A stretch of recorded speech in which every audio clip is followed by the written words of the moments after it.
Salam cerdas, Ibu, Bapak, saudara-saudara para pembelajar ekonomi yang saya hormati dan cintai. Dalam sesi komentar atas berita ekonomi di media massa, kali ini saya akan menyoroti tentang berita perkembangan indikator stabilitas nilai rupiah yang bersumber dari rilis Bank Indonesia. Jadi Bank Indonesia itu setiap akhir pekan Jumat, namun biasanya dilakukan setelah jam kerja ya, karena menunggu kondisi sampai akhir jam kerja itu seperti kemarin. Jadi 15 November. Nah, rilisnya tertulis oleh Divisi Informasi ya dari Bank Indonesia, dilakukan tiap minggu, tetapi sejauh yang saya monitor kurang banyak diberitakan oleh media massa. Hanya ada beberapa media massa yang memuat, dan muatnya pun sekarang, karena kemarin memang merilisnya agak kemalaman ya kayaknya, biasanya kadang sore. Nah itu ada PBS News, ada ada Investor Trust, itu yang kelihatan dua itu, mungkin nanti siang-siang saya tidak tahu. Jadi ada di PBS News itu ada tulisan perkembangan indikator stabilitas nilai rupiah dalam kurung 15 November 2024. Dia berjudul Rupiah Flat. Nah, kalau di Investor Trust itu judulnya sepekan asing lanjut jual neto 7,42 triliun di pasar keuangan. Nanti kita kembali ke Investor Trust ini. Kita lihat dulu apa sih yang dirilis oleh Bank Indonesia kemarin. Dirilis ini judulnya siaran pers, judulnya perkembangan indikator stabilitas nilai rupiah dalam kurung 15 November 2024 yang merilis Direktur Eksekutif dari Departemen Komunikasi Bank Indonesia, Pak Ramdan Denny Prakoso. Nah, kita bacakan saja sepintas ya. Nah, ada nomornya biasanya kalau rilis Bank Indonesia.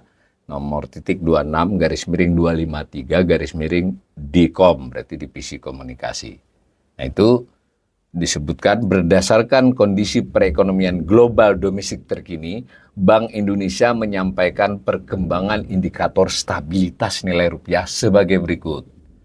Nah, perkembangan nilai tukar tanggal 11 sampai 15 November 2024. Hanya di penjelasannya hanya pada posisi akhir hari Kamis dan pagi hari Jumat, jadi tidak mencakup sore Jumat ya. Nah itu dikatakan posisi pada akhir hari Kamis 14 November, satu rupiah ditutup pada level 15.850 per dolar Amerika Serikat. BIT berarti jualnya Bank Indonesia. Kemudian yield SBN, surat berharga negara 10 tahun naik ke 6,93%. Lalu informasi ketiga, DXY ini indeks dolar ya terhadap 6 mata uang kuat dunia menguat ke level 106,67. Itu kalau disederhanakan berarti nilai dolar itu menaik ya dari beberapa mata uang tersebut. Nah, berarti ini perlu juga untuk kita belajar pengaruhnya terhadap rupiah. Yang keempat, yield US Treasury ya, US Treasury Note 10 tahun turun ke level 4,435%. Ini kita para pembelajar ekonomi harus membedakannya dengan the Fed rate ya. The Fed rate itu adalah suku bunga acuan Bank Sentral Amerika yang masih kisaran 5%. Kalau ini US Treasury ini sama dengan serupa dengan surat berharga negara Indonesia. Ingat surat berharga negara Indonesia tadi di atas disebut 6,93. Nah, sedangkan US Treasury 4,435. Sekaligus kita melihat ada selisih sekitar 2,5 ya, hampir 2,5. Berarti ada selisih 2,5% itu yield antara yield SBN Amerika dengan SBN Indonesia. Lebih tinggi di kita. Ya kalau lebih rendah di kita nanti pada pergi ke sana semua ya. Nah, dijelaskan lagi di rilis itu pada pagi hari Jumat rupiah dibuka sedikit menurun ke 15.880, sedangkan yield SBN naik ke 6,94%. Itu satu kelompok informasi. Informasi kelompok lain adalah tentang aliran modal pada minggu kedua November. Jadi tadi kan melaporkan tanggal 11 sampai 14 November. Itu disebutkan pertama premi CDS ya. CDS ini premi asuransi. Mungkin kita tidak bahas. CDS 5 tahun itu naik dibanding dengan 8 November minggu sebelumnya. Ini kalau disederhanakan berarti ada sedikit kenaikan risiko sehingga dikompensasi oleh premi asuransinya yang lebih tinggi. Ini premi asuransi atas instrumen-instrumen keuangan. Nah, yang mungkin buat belajar ekonomi dan publik itu bisa lebih dicerna ya, maksudnya dicerna ya, kita bisa cepat paham, kita bisa melakukan analisis sederhana adalah berdasarkan data transaksi 11 sampai 14 5 hari itu non-residen asing itu tercatat jual neto sebesar 7,42 triliun. Jadi instrumen keuangan yang dimiliki asing, nanti dijelaskan instrumen keuangan yang dicakup ini, itu lebih banyak menjual dia daripada membeli, kan transaksinya tiap hari. Nah, terdiri dari jual neto sebesar 4,12 triliun rupiah di pasar saham, berarti orang asing ini maksudnya bisa bisa bank asing, bisa mutual fund asing, bisa dana pensiun asing, jadi nggak terbatas ya, pokoknya pelaku asing itu 4,12 triliun kan tiap hari melakukan transaksi beli dan jual saham, tapi secara neto dalam seminggu nilainya lebih banyak menjual. Berarti kalau dikaitkan dengan arus keluar masuk modal asing, ya ini keluar sebanyak 4,12 triliun satu minggu ya, 5 hari. Nah, tetapi mereka beli neto 0,35 triliun, tipis ya. Jadi lebih banyak membeli, berarti masuk 0,3 triliun rupiah di pasar SBN, surat berharga negara. Dan jual neto sebanyak 3,65 triliun di Sekuritas Rupiah Bank Indonesia, SRBI. SRBI ini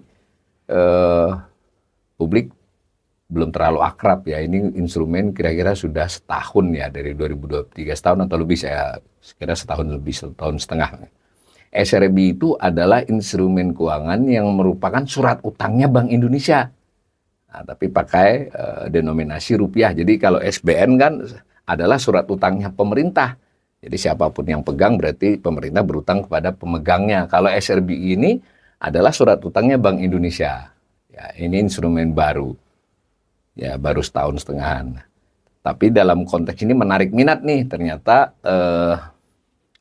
untuk kasus minggu lalu jual, berarti pada jual asing kan, tapi sedikit 3,65 triliun. Nah, diinformasikan juga oleh Bank Indonesia selama tahun 2024, berarti dari 1 Januari sampai 14 November, non-residen si asing tadi tercatat beli neto ya. Jadi tadi kalau cuma minggu kemarin dia jual neto, tapi kalau selama setahun beli neto sebesar 30,88 triliun. Jadi banyak duit masuk 30,88 triliun dalam bentuk instrumen mereka membeli saham perusahaan Indonesia, saham di Bursa Efek Indonesia. Nah, kemudian di pasar SBN itu juga neto beli, jadi 37,29 triliun. Jadi lebih banyak membeli dibandingkan menjual. Transaksinya selama berapa bulan itu sampai 14 November. Nah, SRBI ini spektakuler ya. Jadi asing membeli SRBI ini sebanyak 192,98 triliun. Maksudnya neto beli kan, ini adalah instrumen keuangan yang diperjualbelikan. Informasi keempat hanya soal satu semesteran saja, kita tidak baca. Nah, begitu penjelasannya. Nah, lalu oleh salah satu media, di sini yang saya contohkan adalah Investor Trust ya. Ini khusus berita-berita ekonomi. Dia masukkan di picture kolom makro ya, makroekonomi, diberi judul sepekan asing lanjut jual neto 7,42 triliun di pasar keuangan. Ya, berarti tadi kan dia menyoroti soal yang salah satu sisi saja, yang di mana jual neto 7,42 triliun di minggu kemarin. Nah, si investornya ini menekankan itu. Dia kutip. Nah, dia kutip persis sama dengan rilis itu, dengan menyebut nama Pak Ramdan tadi. Nah, tetapi highlight dia adalah bahwa terjadi neto jual. Berarti duit keluar gitu tuh yang ditekankan. Tetapi si investor juga ternyata meskipun judulnya begitu tetap mengutip soal indeks dolar terhadap enam mata uang kuat lainnya yang disebut DXY indeks dolar ya. Nah ini dijelaskan juga DXY menunjukkan pergerakan dolar terhadap 6 mata uang utama lainnya yaitu euro, yen, pound sterling, dolar Kanada, krona Swedia, dan franc Swiss. Nah itu kan, sedangkan dijelaskan juga USD tadi kita sudah sebut, US Treasury itu surat utang negara yang dikeluarkan pemerintah Amerika Serikat. Nah dikutiplah tadi penjelasan dari atau rilis dari Bank Indonesia tadi. Di paragraf berikut dikutip lebih panjang, tetapi dari rilis tadi kita lihat cuma berupa pointer-pointer. Ini jurnalis cukup cerdik ya membuatnya menjadi berita berupa kalimat. Nah dengan ditambah, nah ini yang bagus dari investor trust saya kira, yang tidak semata-mata bersumber dari rilis tadi. Dia buat grafik begini. Nah jadi grafik yang sifatnya SBN periode Januari 2022 sampai November 2024 itu per bulannya netonya berapa. Ini informasi yang cukup baik ya. Nanti dia sumbernya tidak dirilis tadi, nanti saya beritahu ada sumber lain yang dipakai dia. Dan seterusnya ya. Nah ini di paragraf berikut dia sampaikan juga tentang SRBI, cuma tidak dijelasin SRBI itu apa. Ini penting, nanti suatu saat kanal ini akan bicara agak panjang tentang SRBI. Nah dia sebut juga dengan premi credit default swap yang sedikit naik. Nah, tapi dia tambahkan nih, karena dia ngutip tadi BI akan terus memperkuat kebijakannya, tuh maksudnya ini kan tidak boleh CDS itu naik terus menerus. Itu berarti kan memberi isyarat kalau naiknya signifikan berarti risiko meningkat. Itu kira-kira maksudnya BI akan melakukan antisipasi, dikutip oleh investor trust ini. Ini adalah tafsiran dari jurnalis investor trust. Seiring dengan masih terjadi capital outflow, kurs rupiah terhadap dolar Amerika Serikat bergerak melemah, kira-kira begitu ya.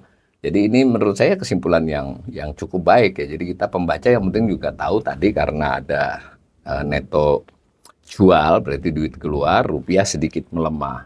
Tetapi kita perlu tahu dolar itu tidak hanya karena soal itu. Kan kita kanal ini sudah berkali-kali membahas bahwa faktor apa yang mempengaruhi kurs rupiah. Tapi bagaimanapun saya puji ini kanal ini, media ini memberikan informasi yang baik kepada pembacanya. Bahkan dia sertakan grafik ini, grafik pergerakan rupiah terhadap dolar dari tahun 2019.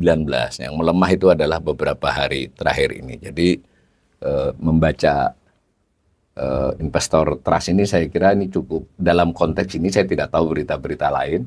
Karena itu kanal YouTube kami ini mudah-mudahan bisa ya mencoba secara fair mengutip beberapa media yang berbeda untuk topik-topik yang berbeda, supaya kita para pembelajar ekonomi dan juga publik ini makin bisa membaca berita-berita itu dengan cerdas ya, kalau istilah kami cerdas. Karena ya jurnalis ya mungkin benar datanya, tapi mungkin mereka menafsirkan terlampau jauh misal begitu, atau ya beritanya terlalu sedikit padahal sumber beritanya dirilis banyak. Nah, karena itu kita para pembelajar ekonomi ya lihat beritanya, ya usahakan lihat sumber rilisnya.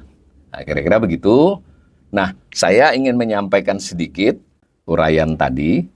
Ada yang menarik ya. Nah, ini salah satu yang menarik. Nah, ini adalah dari Government Securities Management edisi 12 November dari Kementerian Keuangan. Nah, ini tadi yang dipakai oleh investor trust, dibuat grafiknya sendiri. Sumbernya ini nih. Nah, ini tapi ini ada kelebihannya di aslinya ini. Ada soal angkanya nih. Jadi kita, oh maaf tadi juga ada angkanya ya, bagus di sana tadi. Jadi ini penting. Tetapi hati-hati, ini hanya bicara soal SBN rupiah ya. Jadi SBN rupiah, tidak bicara soal SBN yang lain. Nah, yang menarik juga di dokumen ini ada soal ini, soal tingkat bunga. Tadi kita kan menyebut yang terakhir tadi 6,92 tadi. Nah, di sini ada perbandingan. Nah, ini 12 November ya, tadi 14 ya. Hati-hati kadang sedikit selisih. Ini perbandingannya adalah di mana Indonesia ini sudah lama sih, tapi ini penekanan lagi nih, adalah yang tertinggi dari 10 benchmark maksudnya acuan yang dipakai oleh Kementerian Keuangan, bukan oleh saya ya.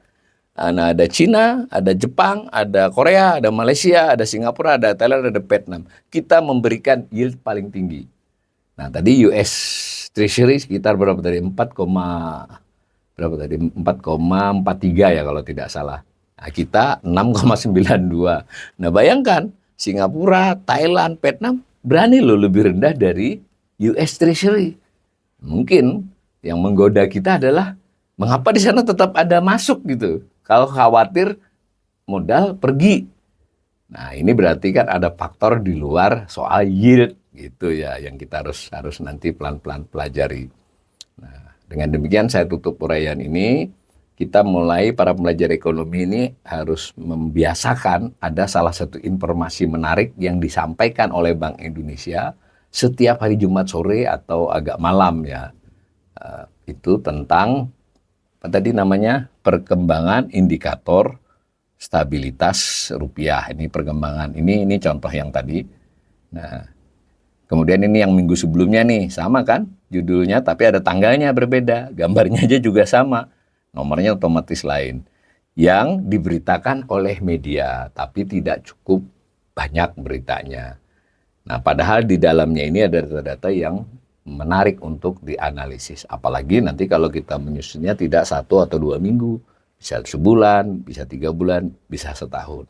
Dan dalam konteks ini pertanyaan, oh maaf, satu lagi informasi yang tadi kurang diperlihatkan oleh media dan juga oleh Bank Indonesia adalah SRBI. Saya ulangi ya, SRBI itu Sertifikat Rupiah Bank Indonesia, itu instrumen keuangan jangka pendek. Jadi bank seperti SBN jangka pendek. Jadi Bank Indonesia membuat surat utang yang berdurasi pendek ya, kurang dari setahun, ada sesuai dengan statusnya, tapi bisa diperjualbelikan, bisa dipindah tangankan. Nah, maka asing masuk ke situ, dan sejauh ini SRBI punya kecenderungan memberikan yield yang sedikit lebih tinggi dari SBN. Tentu sesuai pasar ya, sedikit lebih tinggi. Nah, ini nanti ada kesempatan kita akan analisis. Akibatnya ya SRBI tadi banyak diminati. Nah, ketika SRBI diminati, di dalam statistik yang berbeda nih, Bank Indonesia mengeluarkan SUL nih, statistik utang luar negeri Indonesia. Beberapa hari yang lalu, kanal ini juga sudah membahas. Itu lihat, sebetulnya utang itu ada utang pemerintah, ada utang Bank Sentral, Bank Indonesia, ada utang swasta. Nah, lihat ini utang Bank Indonesia adalah lapis yang ketiga ini. Ini total Bank Indonesia dengan pemerintah. Perhatikan, mulai bulan Mei, bahkan kalau ditarik dari lama, 2021, lalu ini sayang tidak saya geser ke sini 2022-nya ya, ini meningkat pelan-pelan. Nah, belakangan ini meningkatnya pesat. Sekarang 27,65 miliar dolar. Ini salah satu penyebabnya tadi. Karena Bank Indonesia berutang melalui SRBI. Utang lain yang besar dari Bank Indonesia adalah kepada IMF. Tapi kepada IMF itu sifatnya ya utang, tapi pada saat yang bersamaan di IMF dicatat sebagai piutang dia. Jadi nggak terlalu relevan yang SRBI ini. Mudah-mudahan komentar berita kali ini bermanfaat buat para pembelajar ekonomi.